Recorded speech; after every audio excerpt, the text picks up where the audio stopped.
Who loves slashers? Yep, here's one for the book club.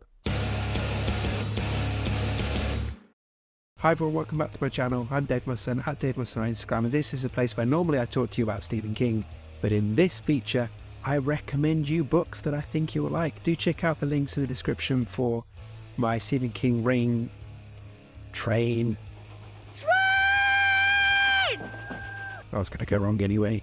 Yes, check out the links for my Stephen King train, also my range of Stephen King themed band shirts, my own collection of short stories, Once Upon Around the Sun, sign up to my newsletter, all of those things, blah, blah, blah, blah, blah.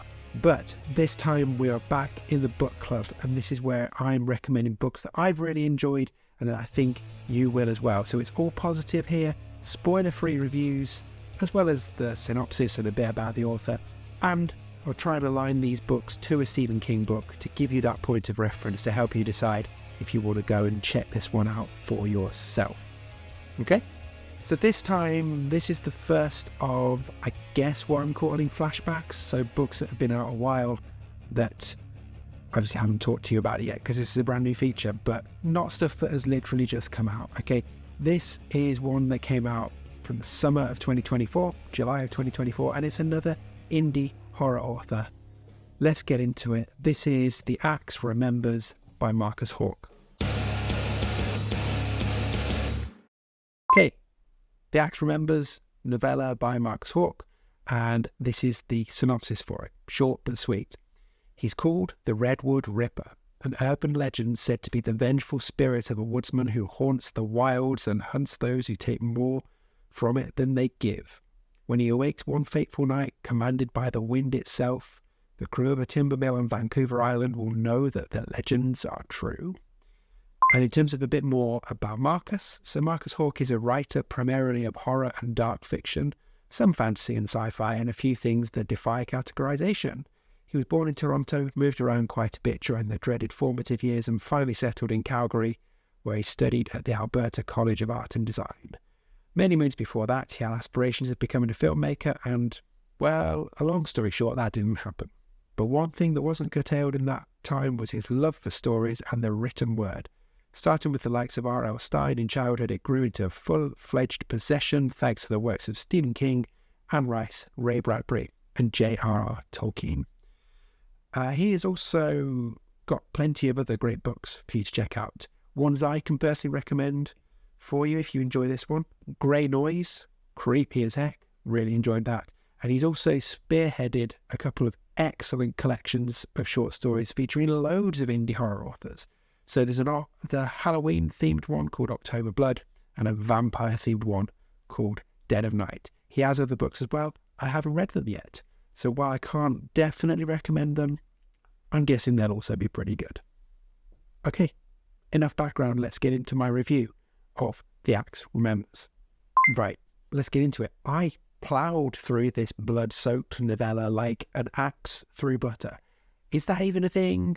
I don't know. Let's go with it. This story was killer. Pun very much intended. The long and short of this is if you're looking for a breezy, violent slasher, then this book needs to be on your TBR list.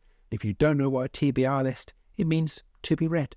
I'm not a gatekeeper. I'm not going to keep that from you. It's an acronym that readers use online. Cool.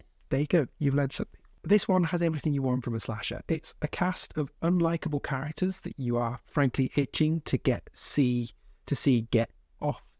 You've got a really original and terrifying killer and some very creative and disturbing and violent kills. Like, what more do you want from a slasher?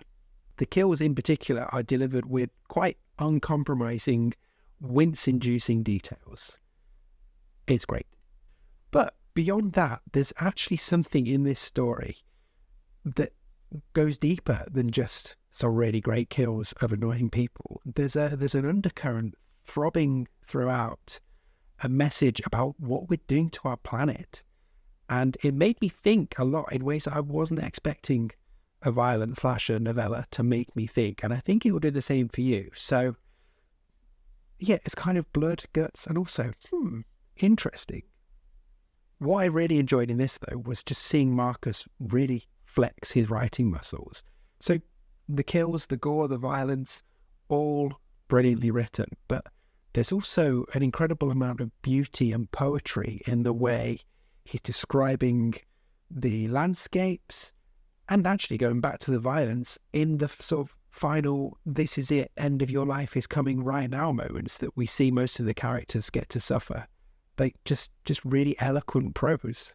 Again, not necessarily what you'd expect from a slasher, but I'm all here for it.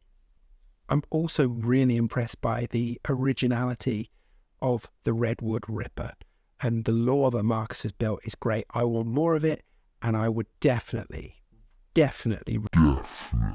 read this killer's origin story. So when it comes to aligning this to a King book, King still hasn't given us a slasher. Not a true slasher like this, but I guess we do have The Raft and Christine, which are kind of like slashers.